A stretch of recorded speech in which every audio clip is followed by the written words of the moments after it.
the spiritual side. Time for some more coffee. Talked about 1 Corinthians 13. I could go through each one. And each one of those things they talk about in 1 Corinthians 13 is important. We love is patient, love is kind, love always perseveres, always hopes. Talked about it. You could do a class really on each one of those. But we could sum it all up and just say that love on a biblical level is about commitment. No matter the level of relationship that we're talking about, it's all about commitment. How committed am I going to be to you on our level of relationship, and how committed are you going to be to me? This is why a relationship with God is important, because I'm going to need the love and patience of God to pour out love to you and let myself be open and vulnerable so you can pour love to me. Because even if that love doesn't come and you give me, let's say hate, might be extreme, but let's say you give me something that's not love, I have a relationship with God that'll keep me strong, that'll heal me if I get hurt, so that's why that's important. Now we have it's hard to commit these days, man. Society don't believe about nothing about no commitment. There's always type of loopholes. I'm in the business of contracts, and there's always loopholes in the contracts. There's always some way you can get out of it. And so we don't really understand, I'm in this. I'm going all in. So a lot of different types of relationships, not just romantic ones, you have 1 foot in, 1 foot out, just in case, right? It's fear again. Just in case the relationship goes sour, I have 1 foot out. I can get out of this thing so I don't get too hurt. It's selfishness as well, right? You're thinking about yourself more so than that relationship, more so than going all in and being committed. And this, of course, can hurt, right? You give vows when you get married, and you can't really be true to those vows if you're not all in. Kids take a lot of work. You can't really be a good parent unless you go all in to commit to your kids and their dreams, right? Their healthy, their well-being. Even work relationships, same type of thing. Friendships, same type of thing. We've got to be committed to one another if it's going to work, if it's going to be healthy. Because when it's not healthy, that's when it starts to become perverted. It starts to mutate into something else. Because again, we were designed for community. We're designed to be loved. We're designed to love. So if these designs within us aren't coming to fruition, they're going to turn into something else. So we got to commit. And it's not easy. But the thing that can make it easier is if we have the right mentality to commit in the first place. All right? So I would say the number one thing, like I said, relationship with God. And what that really comes down to is worship. Now I was going to list things and say number 1, number 2, number 3. I'm just going to give you one. Relationship with God. I take it back. I'm going to give you 2 things. I'm not sure. Again, I don't have my notes, people. I'm rolling. I'm freestyling. So you got to have a relationship with God. Everything has to come down to worship. And there's a scripture, I think it's in John 4, I think. But you can Google what I'm about to say. And Jesus says that true worshipers must worship God in spirit and in truth. Right? So we have to be vulnerable so we can really worship God on a day-to-day basis. Right? So I'm not just talking singing, I'm talking walking with the Lord. And like I said, in relationships, a lot of times we want to pretend like everything's fine. Just individually, we want to pretend like everything's fine. Around Valentine's Day, sometimes we'll say, well, I don't need a relationship. I don't need anybody. I'll just snuggle up to Jesus, what some Christians say. It's not what we're designed to do. We're designed for human touch, human interaction. Jesus ain't going to send the snuggle angel. You know what I'm saying? That's not going to happen. So we're lying to ourselves. We have to acknowledge all the junk inside and come to God anyway and worship Him in all that we do. And so that's the number one thing. Number 2 is it's like 1A, 1B. 1A would be commit, worship God. Everything is worship. And 1B would be commit. But you got to do the first part, like I said, first. So you will say, well, how does this work out, like, practically? Let's say you're married, have kids. It's just really terrible. Let's say you're married, have kids.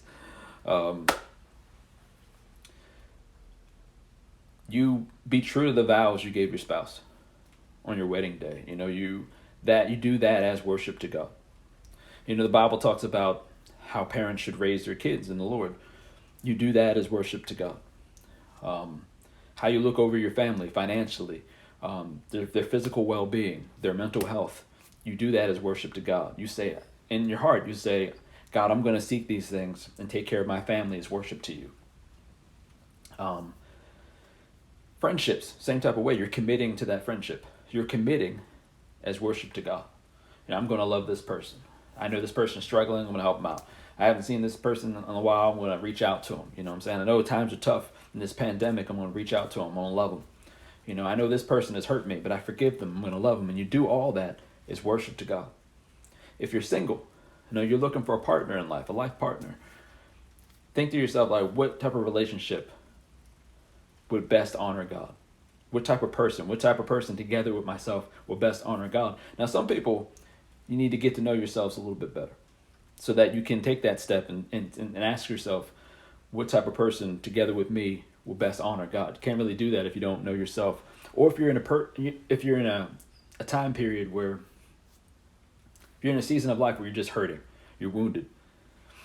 You might need to take a break. Nothing wrong with taking a break and just doing you. You know what I'm saying? Just being single, and there's nothing wrong with that. You don't have to follow this type of compulsion to be with someone right now. Like I said, we're designed to be in relationships and to love and be loved, but that's not necessarily romantic. You take some time to yourself and get healthy. Then once you do that, ask yourself, all right, what type of person, now that I know myself, including my flaws, what type of person together with me can honor God? And you pursue that type of person. That's the mentality you take with dating, as worship to God. That's what you do. That'll keep you strong. That'll keep you secure. And if you get rejected, you'll be fine because you're cool with God. Feel me? So then, when that demon Cupid comes around, it won't cause no problem. Those hard arrows just bounce right off. You smack Cupid out the way. You know what I'm saying? That's how you do it. So that's it, people. That's all I got as far as I know, because I ain't got my notes. I will hopefully add a promotion in this vid as well as a song. We'll see. If so, stay tuned. If not, it's been real. Thank you for watching. Check out praphitproductions.com. Donate if you'd like. I love y'all. And if you have any prayer requests, questions, comments, as always, email me. Email address is on the site. Peace. Set up here.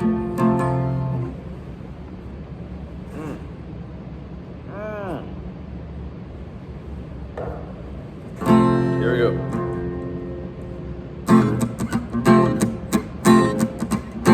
There is a name I love to sing. I love to sing its worth. It sounds like music in my ear.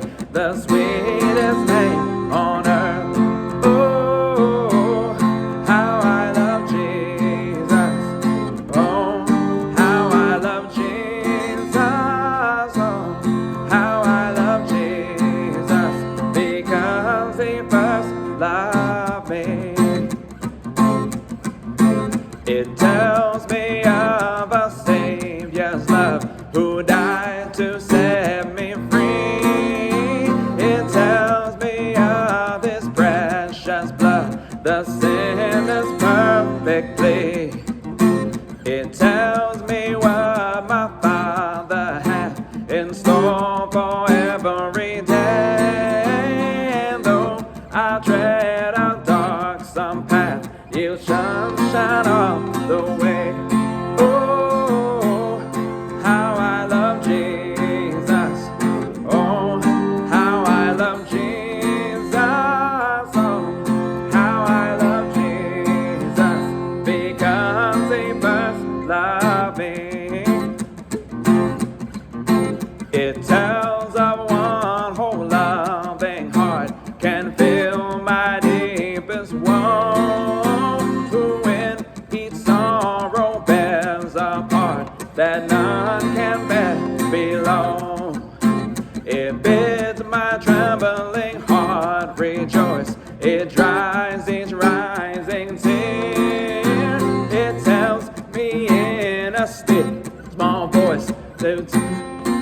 Do that again.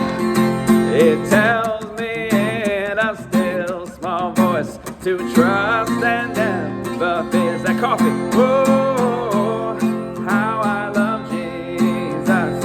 Oh, how I love Jesus. Oh, how I love Jesus. Because he first loved me. Jesus, the name I love so well, the name I love to hear. No saint on earth its worth can tell, no heart can see how dear. And there with these blood brought from sin and sorrow free, I'll sing the new eternal song of Jesus' love for me, of Jesus' love for me. Oh, how I love Jesus. Oh, how I love Jesus.